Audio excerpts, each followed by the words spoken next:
وہ مفتی صاحب کو پتہ ہے کیا کہتا ہے؟ مفتی صاحب خدا کا خوف کریں. وہ مفتی صاحب نے کہا تو خدا کو نہیں مانتا، مجھے کہہ رہے خدا کا خوف کریں. الحسن اسلامک سینٹر مؤسسها مفتی ابو الحسن مبشر احمد ربانی رحمہ اللہ. کہ جب انسان کو کسی بھی طرف سے نکلنے کا راستہ نہیں نہ ملتا تو وہ بے ساختہ کسی ایسی ہستی کی طرف جو ہے نا وہ جھکتا ہے، سجدہ کرتا ہے یا ہاتھ اٹھاتا ہے کہ جو اس کو اس مصیبت سے نکال سکے. بے ساختہ. کئی ملحد ایسے ہیں، ماضی کے اندر کئی ملحد ایسے گزرے ہیں کہ جو خدا کو نہیں مانتے، لیکن ایک وقت آیا ہے کہ انہوں نے کہا ہے کہ یار یہ کام تو بڑا مشکل ہے، خدا ہمیں اس میں کامیابی نصیب کرے، خدا ہمیں اس میں، حالانکہ وہ خدا کو تو مانتے ہی نہیں، لیکن وہ حالات ایسے ہو گئے ہیں کہ بے ساختہ اس کی زبان سے نکلا.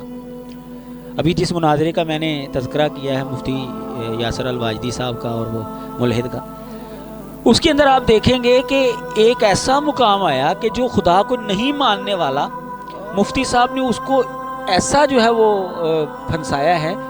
وہ مفتی صاحب کو پتہ ہے کیا کہتا ہے؟ مفتی صاحب خدا کا خوف کریں. وہ مفتی صاحب نے کہا تو خدا کو نہیں مانتا، مجھے کہہ رہے خدا کا خوف کریں.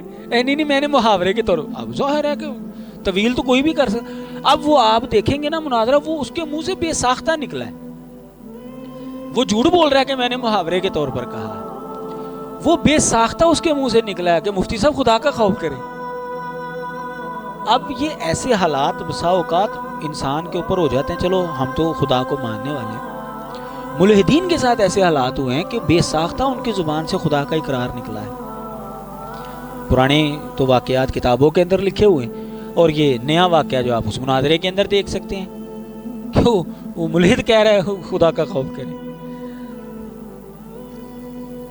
قرآن مجید نے اس کو یوں بیان کیا، وَإِذَا مَسَّ الْإِنسَانَ ضُرٌّ دَعَا رَبَّهُ مُنِيبًا إِلَيْهِ. قرآن مجید کے اندر یہ چیز موجود ہے کہ جب انسان کو تکلیف آتی ہے تو پھر وہ اللہ تبارک و تعالیٰ کو پکارتا ہے اس حال میں کہ اس کی طرف رجوع کرنے والا ہوتا ہے.